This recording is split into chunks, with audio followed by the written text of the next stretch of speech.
1926, kur Shqipëria u pajis me një monedhë të vetën me lekun, dhe në fakt është një ndër të paktat vende që mban emrin e një figure historike si Leka i Madh, nga ku edhe mori emrin. Deri në atë vit, në fakt, ishin monedha të tjera cilat përdoreshin, siç ishte monedha osmane, ishte po ashtu edhe lira italiane, franga arit, cilat përdoreshin para se të kishte një monedhë zyrtare të vendit tonë. Dhe tashmë jemi në 100 vjetorin e krijimit të lekut, ka një ekspozitë e cila është shumë interesante, ekspozitë e cila është titulluar Paraja rrëfen 100 vjet jetë dhe ngjarje, kushtuar pikërisht pra monedhës kombëtare, e cila ndër dekada sigurisht ka ndikuar në ekonominë e vendit, por jo vetëm. Sot le të themi është një nga momentet kur leku është në pikën e forcimit të vet përballë monedhave të tjera siç është euro apo dollari. Do të flasim më konkretisht pikërisht për këtë 100 vjetor që shënon leku me Altin Tankun, i cili është drejtori i kërkimeve në Bankën e Shqipërisë. Faleminderit shumë që jeni këtu. Dhe urime. Është kënaqësi. Është kënaqësi edhe për ne të kemi dhe për të folur për një ekspozitë e cila në fakt është kushtuar, siç edhe thash, monedhës tonë kombëtare. Çfarë do të thotë kjo edhe çfarë gjejmë ne në këtë ekspozitë veçantë? Është një ekspozitë e cila përkujton dy ngjarje të rëndësishme të kombit shqiptar. Në 2025 ne festuam 100 vjetorin e Bankës së Shqipërisë, ose të Bankës Qendrore në Shqipëri, dhe në 2026 ne festojmë 100 vjetorin e lekut. Për të përkujtuar këto dy ngjarje, në janar vjen kjo ekspozitë. 100 vjet rrëfime nga jeta dhe ngjarjet e Bankës së Shqipërisë. Ekspozita, duke vendosur në shtratin e zhvillimeve historike të vendit, duke përkujtuar ose duke përmendur dhe figura të rëndësishme që kanë luajtur rol në këtë rrugëtim 100 vjeçar të bankës dhe të paras, të lekut, përpiqet të shpjegojë se si një vend i ri, i krijuar, i sapo krijuar, me vështirësi ekonomike, politike, geopolitike, ndryshim kufish, lufrash ballkanike, përpiqet të krijojë bankën e vet qendrore, të krijojë paranë e vet dhe nëpërmjet këtyre të dyjave të krijojë besimin tek publiku, të zhvillojë ekonominë dhe sistemin financiar. Në fakt, shumë interesante, kur i referohesh historisë, ju na treguat që pas kemi pasur të parën bankën, sepse kemi pasur 100 vjetorin në 2025, më pas lekun. Me interes do të ishte në fakt edhe për publikun të kuptonim se si ka lindur, se si ka ardhur monedha e parë shqiptare, se si ka ardhur leku. Për herë të parë, nevoja një banke qendrore përmendet nga Sami Frashi në veprën e vet Shqipëria çka qenë, ç'është dhe ç'do të bëhet. Por duhet të vinte pavarësia e Shqipërisë dhe një vit më vonë, në vitin 2013, Ismail Qemali, qeveria e Ismail Qemalit, 1913, përpiqet që të nënshkruajë një koncesion për themelimin e Bankës Qendrore të Shqipërisë. Në fakt, nënshkruhet ky koncesion, por zhvillimet politike të kohës, luftrat ballkanike, shpërthimi i luftës së parë botërore, e pengon këtë institucion që të krijohet dhe të kryejë aktivitetin e vet si një bankë qendrore. Pra, ngelet një dëshirë të themi, një koncesion i shkruar në kuadrin e dëshirës. Mëtej, mbas vitit 1920, fillojnë përpjekjet e politikanëve shqiptar për krijimin e një banke qendrore. Kishte vështirësi reale në ekonomi, jo vetëm në konceptin e financimit e ekonomisë, sepse banka është e rëndësishme, financon ekonominë, menaxhon qarkullimin monetar me radhë, por dhe vështirësi në jetën reale të njerëzve, domethënë nuk kishte valutë, nuk kishte para në mënyrë që të bëjë qarkullimi i mallrave dhe shërbime për jetën e përditshme të njerëzve. Nëse vini në ekspozitë, do të shikoni këto vështirësi reale të ekspozuar aty në formën e monedhave lokale, që qeveritë lokale, qytetet ndryshme kanë nxjerrë për të lehtësuar jetën. Qëndrona ajo që thash pak më parë që ishin frangat e arit që bënin le të themi këto? Në fakt, franga e arit është monedha e parë shqiptare. Pra, kur në 1925, kur miratohet ligji për Bankën e Shqipërisë dhe ligji monetar, njësia monetare ose monedha shqiptare përcaktohet franga ar dhe leku, njëkohësisht përcaktohet si nën fish i frangës ar. Pra, 5 lekë përbën një frangar. Po përdoreshin dhe lirat italiane, monedhat osmane. Në atë kohë, natyrisht, para se të kishim një bankë qendrore, përdorej lira osmane, neve kishim liretën italiane, neve kishim parat austriake dhe parat të vendeve të tjera. Po të vini në muze, do të shikoni që ka në qarkullim pothuajse nga e gjithë bota, do me thënë monedha, të arta ose të argjenta. Jam kurioz në fakt, sepse ekzistojnë, le të themi, gojdhëna, thashë theme që ka pasur një periudhë të ndritur Shqipëria kur përdorte franga ari. Pra, i kishte nga ata të cilët merrnin charterin në Shqipëri, ndalonin Milano për të bërë pazar. Në fakt, franga e arit, kur paraja e parë shqiptare emetohet, ajo bazohet në standardin e arit. Pra, ishte një para e cila ishte e mbështetur nga rezervat e arit. Dhe natyrisht, në standardin e arit, paraja është shumë e fortë. Dhe kjo qëndron deri në vitin 1939. Ndërkohë, vendet e tjera e hoqin standardin e arit. Dhe natyrisht, një para e mbështetur në ar është më e fortë ose më e sigurt se një para e cila nuk është e mbështetur në ar, ose siç e themi neve ndryshe fiat money. Paraja që ka besimin se qeveria do ta mbështesë këtë para. Kështu që në atë kohë, franga e art ishte një nga të paktat monedha në glob, e cila vazhdonte të mbështetej në art. Çfarë solli ky ndryshim? Pra futja e monedhës së lekut zyrtarisht në Shqipëri. Shiko, paraja në vetvete shërben si mjet qarkullimi, mjet kursimi, këmbimi, për llogaritje, e vlerësimit të kostove dhe të çmimeve. Dhe natyrisht, vetëm në këtë drejtim, po ta mendosh, ajo solli një lehtësim të jetës ekonomike dhe financiare të Shqipërisë. Por përtej kësaj, Banka Qendrore e Shqipërisë ishte ndërtuar si një bankë e cila jo vetëm emetonte, por mund të jepte edhe kredi për zhvillimin e ekonomisë. Dhe për më tepër kësaj, njëkohësisht me nënshkrimin e marrëveshjes ose koncesionit të Bankës Qendrore në Shqipëri, qeveria italiane dha edhe një ndihmë prej 50 milion frangash ar, e cila vjen në Shqipëri, në thonjzat mund të themi administrohet nga Banka Qendrore dhe shkon për zhvillimin e infrastrukturës në Shqipëri, për ato që quheshin punët botore në atë kohë. Janë ndërtuar rrugë, ura, spitale, janë ndërtuar ndërtesat publike. Ato që ne sot kemi sot e kësaj dite? Ato që ne kemi në qendër të Tiranës sot e kësaj dite, kompleksi ministrive është ndërtuar në atë periudhë. Janë ndërtuar spitale natyrisht, kështu që kjo solli një zhvillim shumë të madh në ekonominë shqiptare. Edhe fakti që duke pasur një bankë qendrore, u lidhëm natyrisht edhe me dhe sistemi financiar shqiptar pak më vonë, pra krijohen edhe banka private, të cilat japin kredi, mbështesin përveç se infrastrukturën, mbështesin dhe bujqësinë, dhe ekonomia shqiptare merr një zhvillim shumë të madh. Eksportet natyrisht rriten, sepse jemi dhe shumë afër ekonomikisht me Italinë, dhe kjo bën që ekonomia të pësojë një boom, që lidhet edhe me atë që thatë ju më parë, që kishte njerëz që shkonin në Milano. Shumë interesante ishte si e thënë.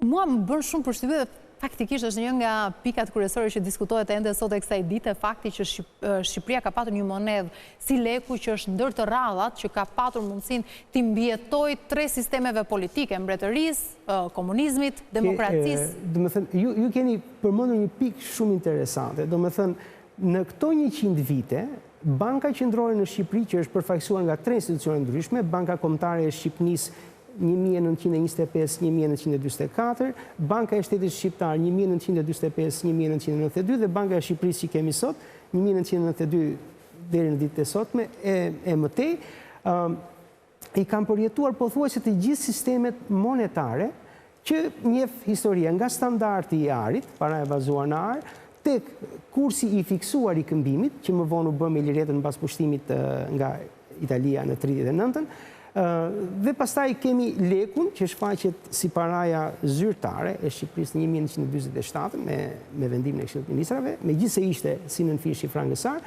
dhe gjatë gjithë kësaj periudhe Banka Qendrore luan një rol teknik stabilizues në ekonominë shqiptare. Dhe për këtë arsye leku ka vazhduar që të jetë të mbijetoj. Po sa delikat ka qenë ai momenti në periudhën e komunizmit kur besoj nuk kishte mundësia për ta këmbyer me monedha të tjera, nuk kishte një kurs real. Në fakt, në periudhën e komunizmit, administrimi i ekonomisë bëhej në një mënyrë të veçantë, ndryshe nga ç'bëhet sot apo nga një qoftë nga standardi i arit. Qëllimi i Bankës Qendrore në atë periudhë ishte të shikonte, të vlerësonte realizimin e planeve të ndërmarrjeve dhe të lëshonte aq para në ekonomi që ishte në përputhje me planet e realizuara të ndërmarrjeve. Parat shkonin në drejtim të pagave Dhe ajo që me qënë se nuk e di e kemi përmendur më parë apo jo, por në ekonominë socialiste çmimet ishin të fiksuara. Ky ishte një element thelbësor. Nuk ka pasur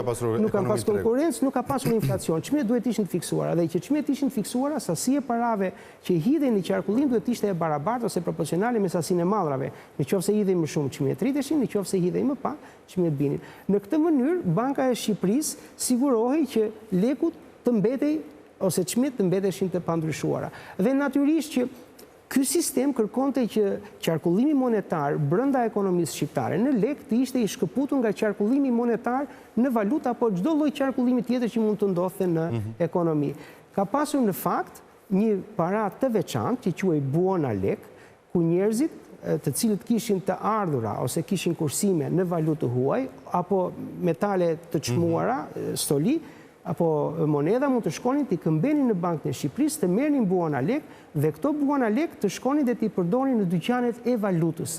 Në këtë mënyrë qarkullimi në valutë nuk pritej ose nuk mi vendosi me qarkullimin e lek dhe nuk shkakton të inflacion. Jo vetëm që s'kemi ndryshuar monedën, por nuk kemi ndryshuar as emrin, se ka shumë vende të cilët kanë patur një lloj tranzicioni edhe të emrit të paras vendeve. Është një lloj stabiliteti. E tregon një stabilitet. Megjithatë në këto 100 vjet përpos stabilitetit dhe mënyrës shumë interesante se si ju e treguat, ka pasur le të themi kriza her pas here leku apo zhvlerësime të çuditshme të cilat ja vlen që ti përmendim në këtë rast? Po, natyrisht. Leku ka përjetuar, të themi, zhvlerësime ndaj monedhave të huaja. Dhe këto ka ndodhur kryesisht, të themi, në momentet kur ka ndodhur ndryshime të rëndësishme gjeopolitike ose të themi ndryshime ushtarake në vend. Domethënë në momentin e kalimit nga franga ar në frangën shqiptar, kur kalon nga mbulimin me ar ose nga raporti me arin tek raporti me lirën italiane, natyrisht që ka një zhvlerësim. Në ekonominë centralizuar, pra tham që ajo ishte e fiksuar dhe në vitin 92 kur neve kalojmë nga një ekonomi e centralizuar o e planifikuar në një ekonomi të bazuar në treg, menjëherë leku pëson një zhvlerësim. Por duhet të them dhe që të vazhdoj një çik nga ajo periudhë, sa herë ka pasur ndryshime të rëndësishme, të themi politike sociale në ekonominë e vendit, deri në fundin e viteve 90, leku e ka ndier këtë dhe ka pësuar ndryshimet. Nga ajo periudhë e mëktej, ndryshimet në lek vijnë thjesht për arsye ekonomike apo financiare, siç e shpjegon dhe ekonomia teoria ekonomike. Por duhet theksuar një gjë, pavarësisht këtyre episodeve që ne përmendëm, leku asnjëherë nuk ka përjetuar një periudhë krize të karakterit krizë si që njifet në ekonominë globale, për shembull si që krahasojmë Argentinën apo vendet e Azisë Juglindore. Ka pasur një zhvlerësim, por ka qenë i kontrolluar dhe të themi, nuk e ka dëmtuar lekun. Nëse flasim pak për elementet që kanë ndryshuar, ne përdorim figurat historike tek lekut, po besoj që ka ndryshuar pak edhe sistemi i sigurisë së kartmonedës? Patjetër. Kartmoneda në vetvete, si një element shumë i rëndësishëm i identitetit kombëtar, ka pësuar ndryshime të vazhdueshme. Domethënë, dhe këto shfaqen kryesisht në ikonografinë, në mënyrën se si kush paraqitet në monedë. Në periudhën e frangës sare ne kemi kryesisht mbretin Zog, apo kemi të themi figurat ato dy djem që janë në para, po është kryesisht mbreti Zog që shfaqet në monedën kombëtare shqiptare. Mbas luftën e kemi fillimisht partizanët, luftën nacionale qëllimtare dhe më vonë pastaj kemi kartmoneda shqiptare tregon zhvillimin ekonomik të vendit, ndalet tek zhvillimi i industrisë, zhvillimi i bujqësisë, nëse i mbani mend monedat e realizmit socialist, me korrje dhe shirje. Me korrje dhe shirje, domethënë, janë kartmoneda të bukura, janë printuar fillimisht në Jugosllavi, më pas në Bashkimin Sovjetik dhe pastaj në Kinë. Dhe me ardhjen e të themi ndryshimin e sistemit, kalimin në ekonominë e tregut, kartmoneda ka marrë një karakteristikë më të përshtatshme me ato që ndodh edhe në vendet e tjera, pra përmenden figura të rëndësishme të kombit shqiptar, qofshin këto filozofike, politike. Tani na bërë kurioz se kush do të jenë figurat moderne, le të themi nëse do të ndryshonte leku sërish. Që do të pasojnë, le të themi. Po leku po pëson një ndryshim shumë të madh, jo vetëm në drejtim të do më thënë, paraja më falë, jo leku, dhe ndoshta dhe leku. Paraja po pësoni ndryshim shumë të madh, qoftë nga këndvështrimi i figurave, ikonografisë, qoftë nga këndvështrimi i elementeve të sigurisë, por paraja po ndryshon dhe po bëhet dhe digjitale sot e kësaj dite. Kështu që e ardhmja është për të zbuluar, të themi. Unë të doja që ta lidhim me këtë pikë, sepse është interesante edhe fakti që shpesh herë shumë njerëz cilët e kanë pasion koleksionimin e kartmonedave kanë konsideruar prerjet që kanë ardhur ndër vite si thesar. Apo jo, sa është vërtet leku një nga, le të themi, pikat kryesore sa i takon koleksionistëve dhe sa koleksionist ka vetë Shqipëria, për mos folur më tej, po në vendin tonë. Shiko, paraja është leku, moneda, kartë moneda, është me të vërtet shumë e bukur për të koleksionuar. Në Shqipërinë kemi një shoqat koleksionistësh, është shumë aktive, koleksionojnë lek dhe natyrisht kanë dhe koleksione tjera, por ajo që e bën leku të veçantë është një vend, Shqipëria është një vend i vogël. Sasia e emetimit të Shqipërisë në raport me sasinë e emetimit të dollarit apo të monedave tjera është më e vogël, kështu që e bën lekun të koleksionueshëm. Por për te monedave dhe kartë monedave të qarkullimit që neve kemi, ne kemi edhe një seri, Banka e Shqipërisë emeton dhe një seri kartë monedash, në fakt janë moneda, jo kartë moneda, për qëllime numizmatike. Këto përkujtojnë figura, ngjarje, evente të rëndësishme për kombin shqiptar dhe Shqipëria ka një traditë të gjatë në këtë, që nga momenti i krijimit të Bankës Kombëtare të Shqipënisë e deri në ditën e sotme ne vazhdojmë të prodhojmë. Dhe disa nga këto moneda janë shumë të bukura dhe biles kanë fituar dhe çmime ndërkombëtare, sepse janë me të vërtetë të bukura, e paraqesin tematikën në një formë shumë interesante dhe janë natyrisht në metale të çmuar. Me që se jemi te koleksionistët, ka nga ta koleksionistë do t'i blenin me qindra mira lek apo euro apo dollar, një monedë e cila mund të kishte ndonjë gabim në shtypje. Ekziston në lekun shqiptar të ketë diçka të ngjashme? Ne në muzeun ton nuk kemi tillë, por kam përshtypjen që po. Mund të ekzistojnë? Mund të ekzistojnë. Si mund ndodhi për shembull që në një seri kartë monedash vetëm njëra për shembull të jetë shtypur gabim? Zakonisht kam përshtypjen që kjo ndodh kryesisht me monedat. Me monedat, me metalik. Pra, nëse moneda pa dashje është vendoset dhe kur pulsoni apo stampa bie, ajo nuk e zën, duhet ta zënë në qendrën e vet, sepse moneda është e rrumbullakët. Nëse ajo është vendoset pak, kjo e bën monedën të veçantë. Ka raste të caktuara ndërkombëtarisht kur moneda shtypet me gabim. Të themi gabime ndryshimore ndoshta ose kjo nuk bën një monedë, kjo bën një seri kartë monedash. Për shembull, por që është e pamundur dalin në treg gjitha e seriave. Ajo seri natyrisht nuk del.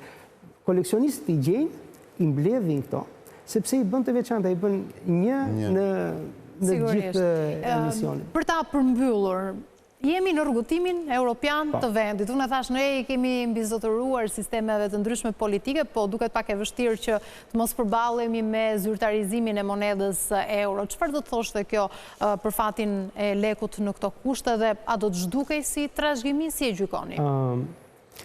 Rrugëtimi evropian i një vendi përfundon me hyrjen në eurozonë dhe adaptimin e euros si monedë kombëtare. Dhe natyrisht në qoftë kur Shqipëria ta avancoj deri në këtë fazë, atëherë autoritetet me siguri do të marrin vendimin që euro të adaptohet dhe të bëhet moneda kombëtare e Shqipërisë. Kjo nuk e zhduk trashëgimin e lekut, sepse siç bëm këtë ekspozit, jam i bindur dhe kolegët që do të vinë më vonë në përvjetore të tjera, natyrisht që do ta përkujtojnë lekun dhe monedën, jo vetëm si një monedë kombëtare, jo vetëm për ikonografinë, bukurinë, për rolin që ka luajtur në këmbim, por dhe për rolin e rëndësishëm që ka luajtur për mbështetjen e ekonomisë shqiptare, për stabilitetin makroekonomik, financiar të vendit. Kështu që leku do të vazhdojë të ngelet. Ju jap një shembull. Neve sot në nëntok akoma vazhdojmë gjejmë moneda të prera nga në antikitet, të themi në territoret ilire. Dhe kjo natyrisht tregon për historinë e tyre monetare. Leku gjithmonë do të mbetet në histori. Dëshmitari i shtetit, i krizave, i identitetit kombëtar, nuk mund ta mbyllni më mirë se sa me... E ka përjetuar në mënyrë të plotë të gjithë jetën tonë dhe e ka lehtësuar në mënyrë maksimale. Uroj me mira, se 100 vite i bëri. Faleminderit shumë. Shkojmë në një hapësirë shumë të shkurtër publicitare dhe rikthehemi vetëm pas pak sepse do të flasim për këto ndryshime që kanë ardhur në kodin penal dhe që padyshim kanë sjell edhe diskutime të shumta. Vetëm pas pak.